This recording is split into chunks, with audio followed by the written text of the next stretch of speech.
Zacarias, capítulo 8.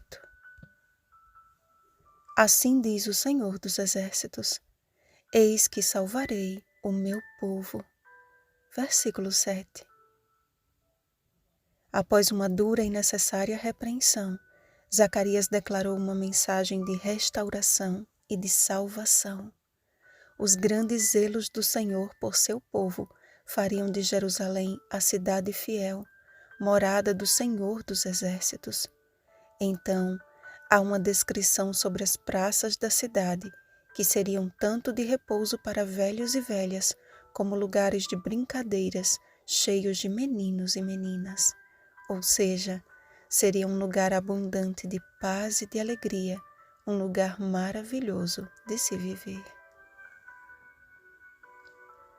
Por várias vezes, o sonoro e poderoso assim diz o Senhor, foi dito pela boca do profeta, como um sinal indicativo de que cada promessa de restauração continha a inconfundível assinatura do Deus de Israel. E em seu profundo amor por seu povo, o bom pastor prometeu salvá-lo e trazer de volta todas as suas ovelhas da terra do Oriente e da terra do Ocidente, reunindo um só povo sobre o qual reinaria em verdade e em justiça. A bênção e a provisão de Deus na reconstrução do templo deveria ser motivo de fortalecer-lhes a fé. A força das mãos era uma referência ao trabalho. O labor penoso e escravo de outrora daria lugar à abundante colheita de paz. A maldição se tornaria em bênção. O exílio acabaria de uma vez por todas. Não haveria mais o que temer. Entretanto, após estas notícias sobremodo maravilhosas e a promessa de uma terra restaurada, segue-se uma pequena lista de condições. Vejamos. Primeira, falai a verdade cada um com o seu próximo. Segunda, executai juízo nas vossas portas, segundo a verdade, em favor da paz. Terceira, nenhum de vós pense mal no seu coração contra o seu próximo. Quarta, não ame o juramento falso.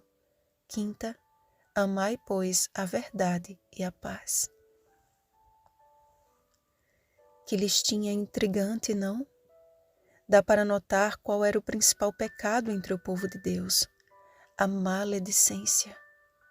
E só para não restar dúvida alguma acerca do que Deus pensa sobre este pecado, a lista abominável ainda termina dizendo: porque a todas estas coisas eu aborreço, diz o Senhor. Isto é, são atitudes que ele abomina e que não admite no meio do seu povo. O Senhor estabeleceu critérios de comportamento para que, por meio de relacionamentos saudáveis e pacíficos, Jerusalém fosse uma bênção não somente para seus habitantes, mas para outros povos e habitantes de muitas cidades que, tomando conhecimento do amor que dali transbordaria, fossem buscar a Deus e suplicar o favor do Senhor. De todos os pecados que nos têm amarrado a esta quarentena ininterrupta, creio que os piores estão relacionados com o uso da língua. Bem descreveu Tiago. Ora, a língua é fogo, é mundo de iniquidade e contamina o corpo inteiro. Tiago capítulo 3, versículo 6. Se lermos a lista de pecados que Paulo elencou como a causa dos tempos difíceis nos últimos dias, 2 Timóteo capítulo 3, versículo 1, veremos que praticamente todos, se não todos, estão relacionados com a forma com a qual lidamos uns com os outros. Foi por meio deste instrumento diabólico que Satanás causou divisão entre os seres celestiais e fez cair terça parte dos anjos com ele. Apocalipse capítulo 12, versículo 4 e versículo 9. E tem sido através desta mesma estratégia que ele tem destruído casamentos, famílias e até mesmo igrejas. O chamado do Senhor para o seu povo continua sendo o mesmo. Se Israel tão somente cumprisse com o dever do amor mútuo, o dever se tornaria em prazer, e onde houvesse um judeu, haveria 10 homens de todas as línguas das nações lhe dizendo: iremos convosco, porque temos ouvido que Deus está convosco.